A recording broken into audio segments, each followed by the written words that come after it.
Well, what's up, everybody? My name is Chris. This is my beautiful wife, Rachel, and we are here for the very first episode of a show that we've entitled Stuff We Didn't Say on Sunday. And why have we chosen that title?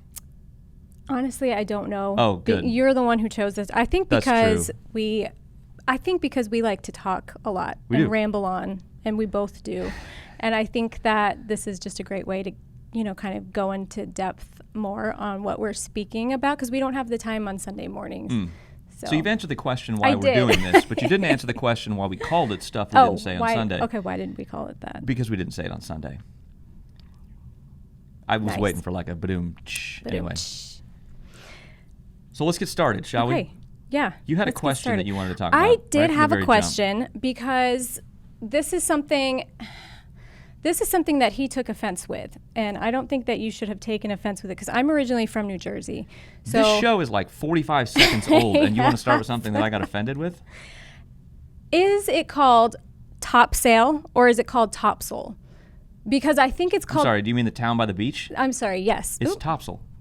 that's the Outer Banks, right? Isn't it in the Outer I Banks? don't know where. I think it's in the Outer Banks. It's somewhere over there. Keep Is going, it I'll look called? up. Is it called topsail or topsail? Because it's spelled topsail. It's a compound word, and it's called It's spelled topsail, and I think people call it topsail because of their accents. And he Wow, got we upset just- when I said that the other day. Yeah, we just lost half the viewership. Let's see what We might Google have. says. Google says it's pronounced. We're really doing this right now. We are really doing this right now. It doesn't say. It doesn't say, because it's called topsail, I'm pretty sure. But anyway, if you have an opinion on that, I would like to know it. Yeah, Maybe. me too. Okay, so that's the question. That Question is of the day. Question of the day.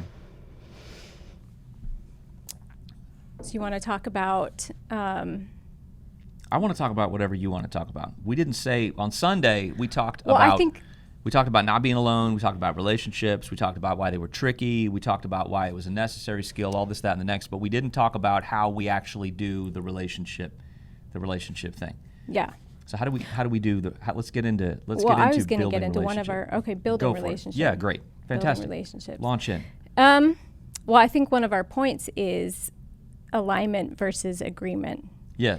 right? And so I was going to say that we are aligned, that it is spelled. Now I'm coming up with this. I'm sorry. Southern Hold on a accent. second. Did you just say aligned? You're making fun It of me is for saying aligned. topsail, and then you just said aligned. We're aligned that it is spelled Topsail. Okay. We are aligned, But that we're it's spelled not that way. in agreement with But how we're it's not pronounced. in agreement.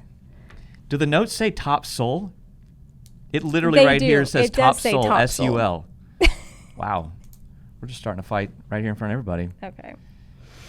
Yeah, alignment versus agreement. We actually didn't talk about this on Sunday, but I think this is an important distinction because alignment has to do with our action, right? Like alignment. Yes. We can have the idea that it's time for dinner. We can align on the idea that it's time for dinner, and we can align on the idea that we're going out for dinner.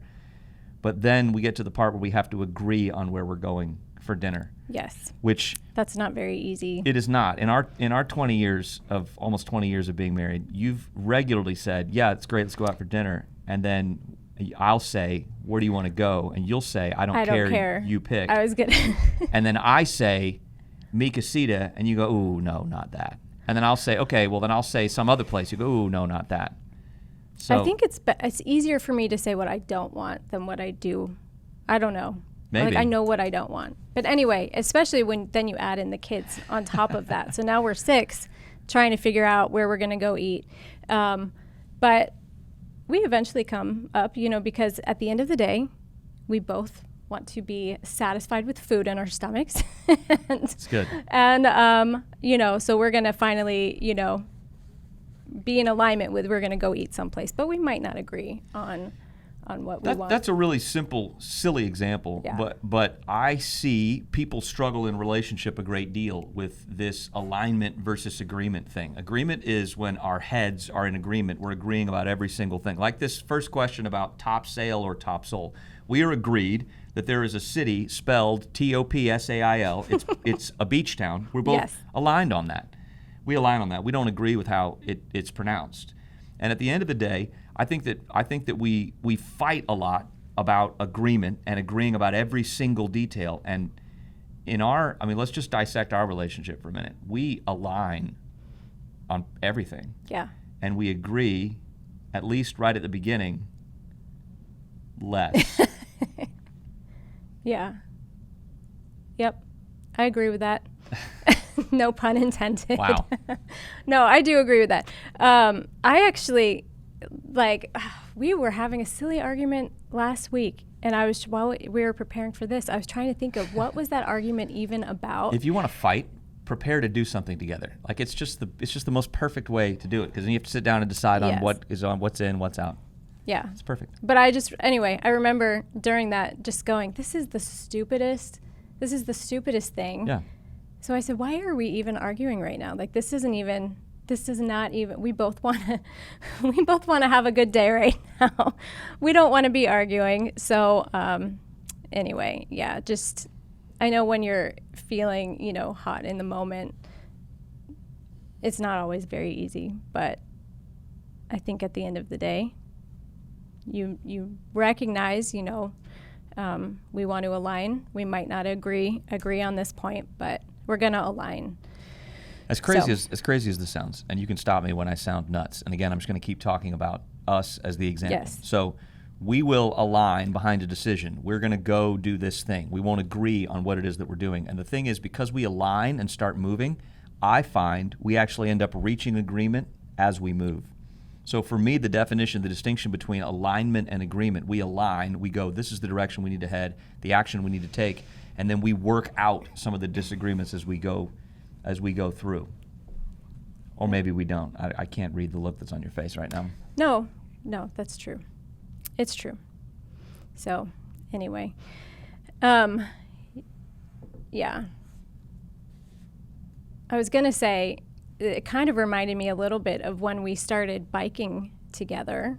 That's like a hobby that he has, ever since we were married, really. He has a bike, and he's been, he did Ironmans and trained for Ironmans and stuff like that. You should clarify, because when I say bike and bike accidents, people assume it's motorcycle. It's probably because I'm so tough looking, right, and so big and muscular. But yeah. I'm actually talking about a pedal bike. Yes. So we're talking about riding pedal bikes together. Yes. Yeah. So anyway, I guess we started riding together after your accident. Correct. But anyway, he, I didn't have a bike, and so I enjoy riding a bike, but it wasn't something that I thought, we were going to make as a hobby. And so one day you were like, I'm going to go out riding my bike, and I was like, you know what? I'm going to do this with you. And we ended up having such a great time.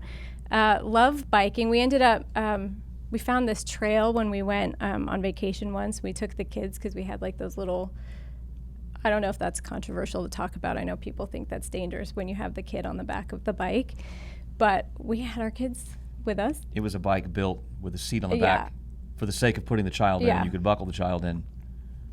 Anyway, it was a lot of fun. But I'm clarifying for our safety-conscious listeners. We ended up going really far, which is something that you were used to and I wasn't. And that was when I was like, okay, we need to go back now. So you've kind of shifted gears here a little bit, which is cool. We were talking about alignment, kind of agreement up front, and then you started just basically talking about what I think is the basic foundational building block for relationship, which is friendship. Mm-hmm. Relationship begins with friendship. And we didn't talk about this a lot on Sunday, but friendship is the thing that in a highly digitized, connection-based world where you can leave messages for one another or miss people like ships in the night. I remember my dad always used to say, friendship is time plus shared interest. And so I wonder if you can, like that, you gave that kind of example, but talk about making time for friendship and why time for friendship is important. We're talking in general. We're not just talking about, are you talking about like in a marriage relationship, or you mean like no, I mean in friendships general. I mean friendships in general. Well, for one, I think joining a small group. I mean. Okay, product placement. I was going to say product Shameless placement plug. Just a little bit. But, being in your local church and in your local community and finding people that that you can trust and that, I guess, align with you. You're using my word. I'm using the word again. More product. But yeah, what was even your question that you asked? Do you even remember your question? Yeah, I asked you about how do you build relationships? How do you build time for friendships? And so, building time. And so I feel like I hear all the time people saying, Why would I have forgotten that? I don't know. I've forgotten that though. But anyway, it's like whenever I go to the grocery store, she behaves the exact same way. It's as if I've never been in a grocery store before. I've never shopped. I have no idea where anything is. And she just assumes. She says in the car, make sure you grab this when you go inside. And then I'll get like 4 texts. Don't forget this. Don't forget this. Oh, and also 3 other things. Yeah. Well, that's perfect. Because I'm like remembering as he's there. It's like real time texting. Yeah. So sounds like a me problem. You know what I mean? Yeah. Sounds it's like a me problem. In I'll own it. Anyway, we're not going to get into that. I've got so much more. No, I remember my question. My question was friendship. We're talking about being a friend. How do you make time for friendship? I feel like that's something that so many people struggle with these days. I feel like that's something that I hear a lot. I don't have time to go out. I don't have time to join a small group. I think just being, you are, yes, I mean, life is busy, but you're also like, you manage your time. And so if you don't have time, schedule it in, put it in a calendar. I have to do that. I think that's what I would say. What about you? What would you say? Is that head nod asking me a question in return? Yeah. I would agree with you. I would say that the way that I talk about a calendar is you're going to have to manage so I use Google Calendar, right, wrong or indifferent, but you can color code I use the a paper calendar. She does. I have to write. Which, while we're on that, the paper calendar drives me up the wall because I'll make a change in my digital calendar and it changes on all the devices everywhere. I'm trying to get better. You try to handwrite on a paper. No, I'm trying to get better. Calendar. So now I do have a digital calendar, and I do look at it. Well, where is it kept? Can I It's in my phone. It's right here. So I can send you calendar invites? Yeah. Yes, that's what I have. So yes, I do that. I don't prefer to do Dear that. listener, I prefer I'm to literally write it finding down. this out in this moment. I feel like this is not made up. If you write things down, you say you like to color code it. You can color code with pens too. Did you know that? Like you can actually color code with pens. Now this is what happens when I go in the grocery store. You're seeing it right here. It's like I've never lived until this moment. And he doesn't go outside much. And like stickers, you can make it look cute and beautiful. And so that way you look at it and go, my day is packed with stuff, but it looks beautiful, so I can handle it. You want your calendar to look cute and beautiful. I just want to be on time. I just want to know where I'm going and what I'm supposed to do. I don't want to be cute and beautiful. Anyway, so I have both because now. Okay. Yeah. So we've without saying it talked about the power and necessity of a calendar. Yes. But I would say this about your calendar, and especially when you're talking about things like friendship and making time for the things that are most important. I tell people all the time, you got to schedule the scheduled stuff. At the same time, you got to schedule the white space. Mm-hmm. So on a Google Calendar, you can color code everything, and then the blank is just a blank white page. And so I'll actually go in and put in blank white page time, I'll go, I'm not doing anything right here, or I'm not doing anything right here, or I'm free right here, because I'm scheduling for myself huge blocks of time where I go, this is where you need to deliberately invest in the things that are important. Yeah. And it'll also give you a chance to look back and go, am I saying yes to too many things? Talk about that for a second, because you feel burdened for people and human relationships. We have this conversation all the time, so I'm going to put you on the spot and out you a little bit because I know this about you. But you talk a lot about why it's so important to say no to some things. You're doing too many things. Yes.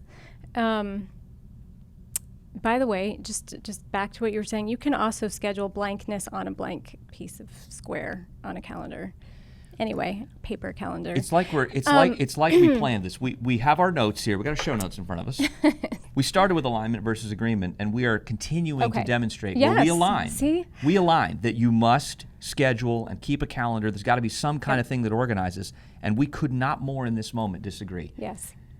Children, technology is not all good for you, but digital technology for calendars is the greatest invention in the history of man because it dings you. That's true. That's true. So it is so easy. She's not. It is so easy to just to be involved in too many things. your kids, like when you start having kids. They all want to be like in different activities, and you want to be able to put your kids into different activities. It's part of them kind of discovering, well, am I good at this sport? Am I good at this sport? But also it is very it's so, like I just said, yes, make time, to find that small group, or find, the people that you want to hang out with. You might have to schedule that in. But go ahead. I was going to say, we should just assume now that we align and agree one of the most important things for your life is small group friendship, deliberate, intentional friendship. It really so that should be is. like our underlying base. I mean, we could just rant forever about how important that's been in our lives. Our friendship together, but at the same time, our friendship together with other circles of friends have been vital, essential. Those aren't strong actually really enough. Life-giving. Yeah, those aren't strong enough words. Anyway, back to what you're saying. So just as much as it's important to schedule those, relationships in, it's also important to schedule in deliberate time for just yourself, and because you need that downtime. I mean, like we talk about, having a Sabbath, really, being able to have time that you can rest, and you have to schedule that in too.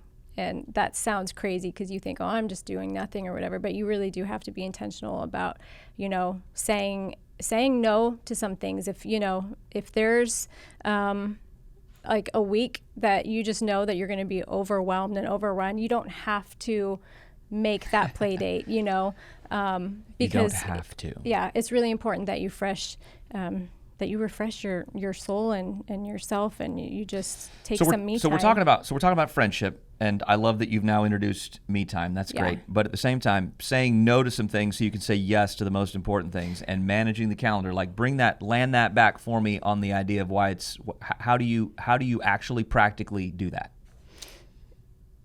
How do you practically do that? You write it in the calendar. I know I sound like a broken record. You but do. I mean, I think that's what you do.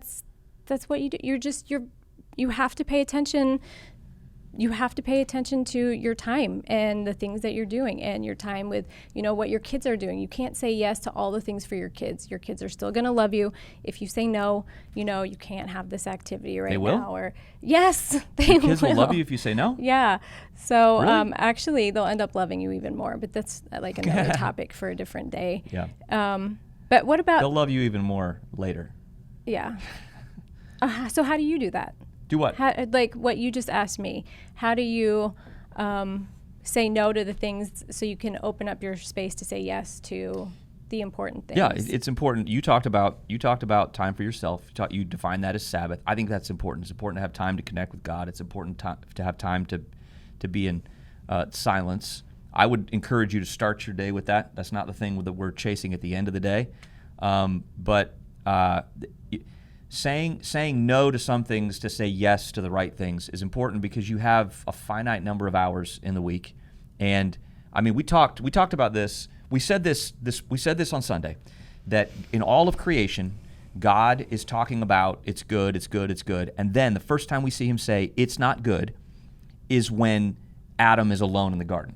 Yeah. Very first thing. And before Adam has discovered he's alone, before he's voiced feelings of aloneness, before any of that, the thing about relationship is not that you won't be lonely at times. Relationship is designed to make loneliness be a concept that's a little more, not foreign to you, but there are longer breaks in between. And so relationship and intentionality, I mean, I would say it's the same thing as this idea that we're going to show up to the gym once every 45 days and maybe lift a weight and drink a protein shake and then be like, well, I'm going to get jacked.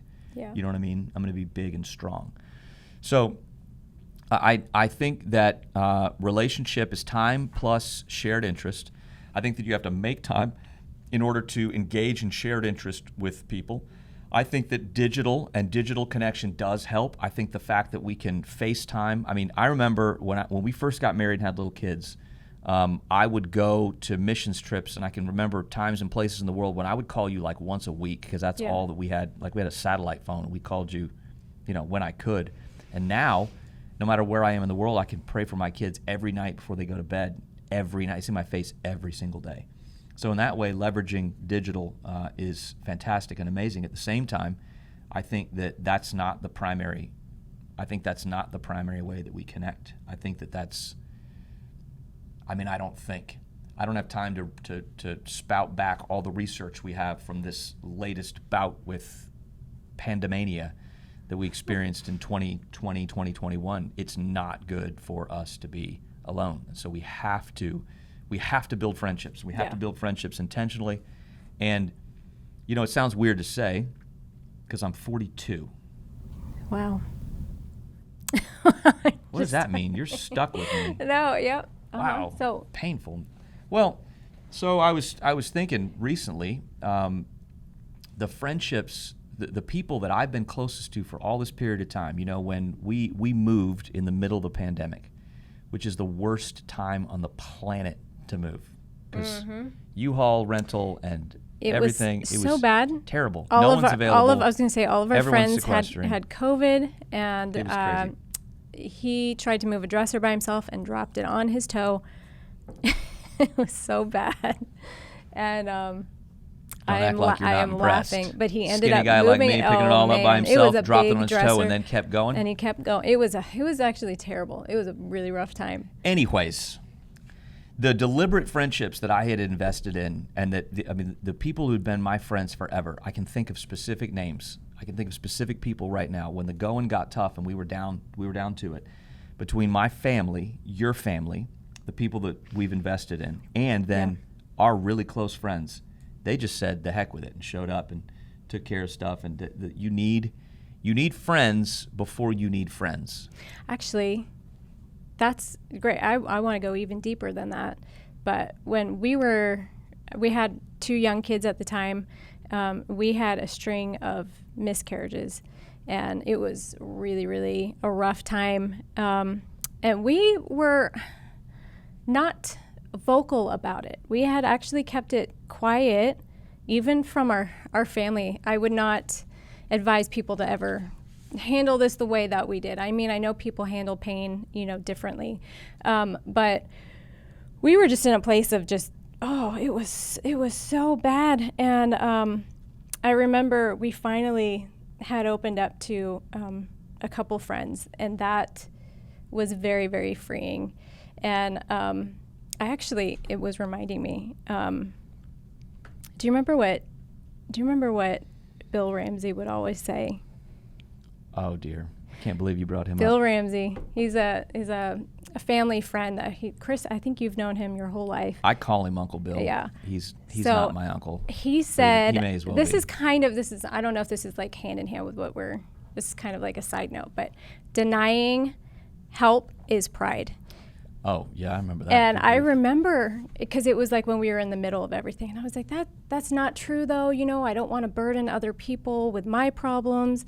And I mean, yes, so there is that side of it. I would not say that that's prideful. But denying help is pride, as in like, I can do it myself. I don't need people to help me. I don't need my friends to help me. And then also, I don't want people to know my stuff. Yeah. But anyway, that's beside the point.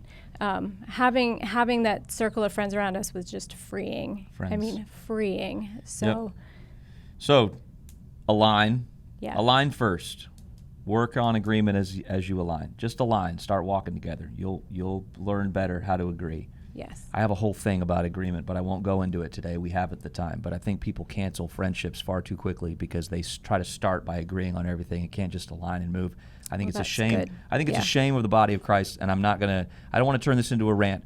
And I'm not saying that you got to find one church and live at it and die at it, and you got to find friends that you never take time away from your friendships. I'm not saying that every commitment you make is a lifelong commitment, but I think we walk away from all that stuff far too quickly.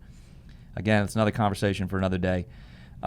We talked about relationship and relationship being important because we start the foundational building block is friendship. Mm-hmm. I want to finish off today by talking about the thing that makes most people afraid in the midst of relationship, and that is fighting, conflict. Yes. So I wrote some points down that I wonder if I could kind of talk through and you could make some comment. Go ahead. Is that cool? Yeah, go for it. Can I get started? Please. Do you want to text me an update since I'm in Harris Teeter, like buying something, and you want me to add 3 more things real quick? Or I'll do that later. Yeah. Okay, we'll do that later. So, conflict, fighting, not agreeing. Mm-hmm. I think it's important to start by recognizing that the foundation of being free enough to address conflict is to forgive the past. That doesn't mean to forget the past. But when it comes to conflict, and it comes to conflict with people, you cannot live and dwell in the past. And he's preaching to me a little bit here. He's not. He's a little bit. I know that, okay, I have gotten so much better. That was something, though, that I had to learn, because I really would. I'd be like, you know what, I'm so quick. I really am quick to, I don't even know if that makes sense. Forgive and move on. Like, I want to move on You so react desperately. faster than me, and you move on faster But than me. I and move I on. react slower than you, But and I move used on to slower than used you. to be like, I'm going to pack this one away because I'm going to remember this, and then I'm going to bring it up next time I feel wrong, when that was something I had already forgiven. So, In the words of the great Bernie Mac, help me, America. so anyway, so I think that's great. Yeah, forgive the past. Yeah. I would say it this way. Forgiving the past doesn't mean forgetting. It just means you can't play old security footage unless it's a repeat crime. Yes. So in relationship, if you've got someone who is doing the same thing on repeat, that's a repeat crime. And so for you bringing up the past, going, look, this happened once, it's happened again, it's happened a third time, that's addressing a pattern of wrong behavior and wrong thinking. That's not what I'm talking about. When I say forgive the past, it means when you come to a place of reconciliation, in order to be best prepared to walk freely into conflict, which will come, we have to live freer from our past today than we were yesterday. So the first step in any form of conflict is being as free as you can from your past. Mm-hmm. Doesn't mean you forget, but it means you can't pull back old security footage and go, you're the worst. And then that's also holding on to things and making you bitter too. So Correct. That's even a separate issue. Separate issue. Bitterness is anyway. So much. I could go down a rabbit trail. Yes. I'm not going to do that. The second thing, address action.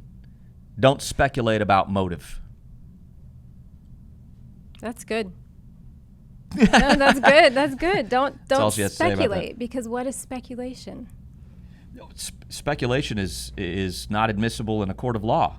I mean, I'm not saying that everything about conflict needs to be admissible in a court of law, but it's crazy that we live in a society with a system of justice that predates even our society, a way of thinking about justice and a way of thinking about rational rhetoric and proper ways to formulate arguments, and then we step into a fight and immediately go straight towards speculation about motive, which is a recipe for more fighting. Yeah, don't speculate about motive. Address action.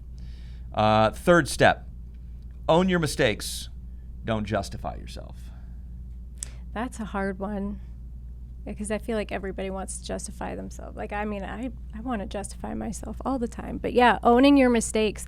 I feel like we have been married now 20 years. You've always been almost 20 years. So good. We keep saying it. We're speaking it into existence. Owning your mistakes. It's not till October, but it's the year of 20. So this is our 20th. It's a big one. It's our 20th anniversary of First Valentine's, 20th anniversary of getting engaged, all that jazz.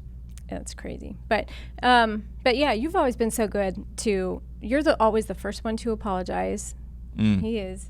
I don't know if you would have guessed that looking at us. I feel like maybe. Can we put a halo on in post? Okay. But no, he's really, really good at owning his mistakes. And I don't know. That was something that I always felt like I had to justify my, my actions, why I was behaving poorly, I guess. But yeah, own your mistakes. I mean, all you have to do, it sounds so simple. All you have to do is say, I'm sorry, I was wrong. I mean, really, why is that so hard? I think this whole idea of conflict is a little bit insane to me, because when you've made a mistake, it is as difficult as, I'm sorry, I was wrong, please forgive me. Mm-hmm. I mean, I don't know. Sometimes that whole idea of forgiving the past is huge, because a lot of times the person in front of us that we're reacting to, we're grabbing old security footage from other people and dragging it into the room and going, you're behaving like so-and-so behaved, and it's not that you weren't wronged, and it's not that you weren't It's not that you weren't done wrong by it. None, I'm not saying that. I am saying, though, that it makes it so much more difficult because you're not living free from the past. You're dragging all that along with you and then just blowing up at every little old thing that happens. Own your mistakes. Don't justify yourself.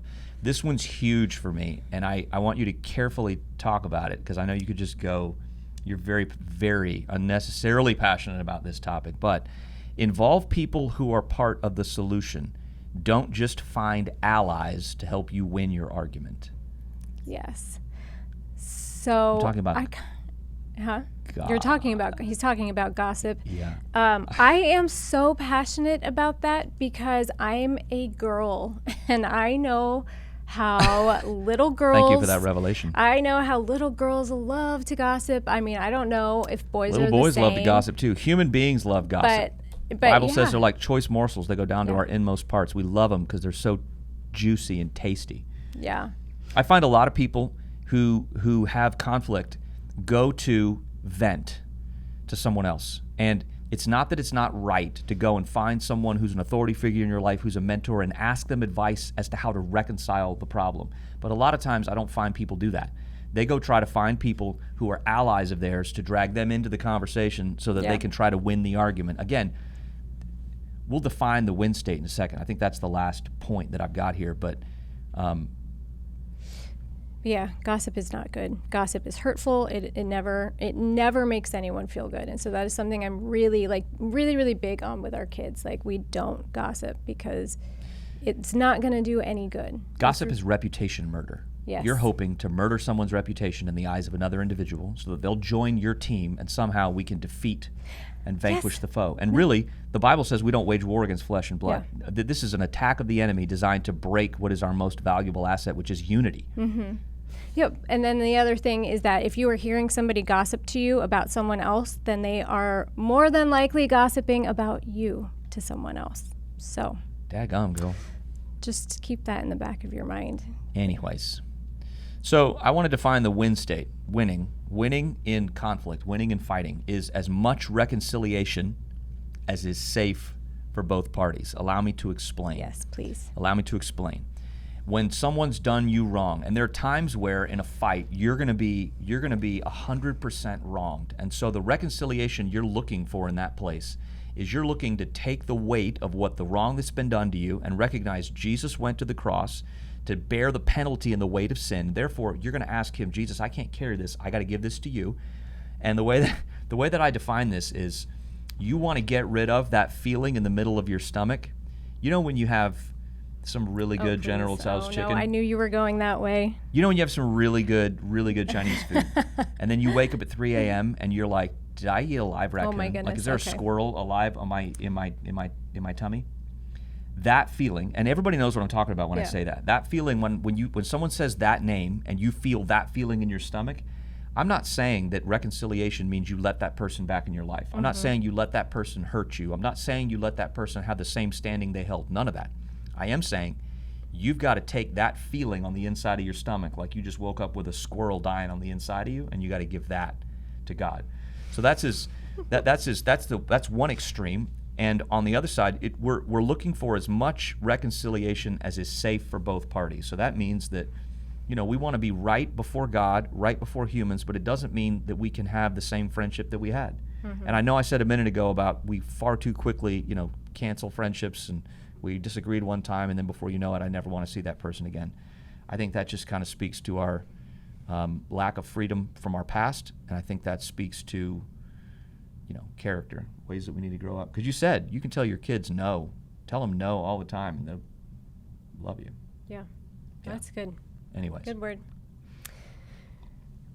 Land the plane. Land Rachel, the plane. Final word. Final thoughts. Is it topsail or topsail? Yeah, you're going to have to settle that one for us. Topsail or topsail? How would you pronounce the city?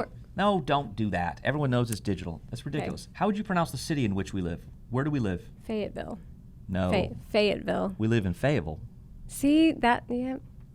That's not how it's spelled. And I'm not going to get into an argument. Where are you from? About that, I need to be careful about that. I'm Southern now, though. Like, I have lived in the South. Yes. For most of my life. I was just trying to get you to say it. Yes, I am. But I still say that it's Topsail. And I still say Fayetteville. Great. Well, this has been fun. Wherever you're watching us or listening to us right now, you can find us next week on Stuff We Didn't Say on Sunday. We'll be back with episode 2. If you liked this or this was helpful, drop us a comment in the show notes or comment on the social medias. Anyway, see you next time. Bye.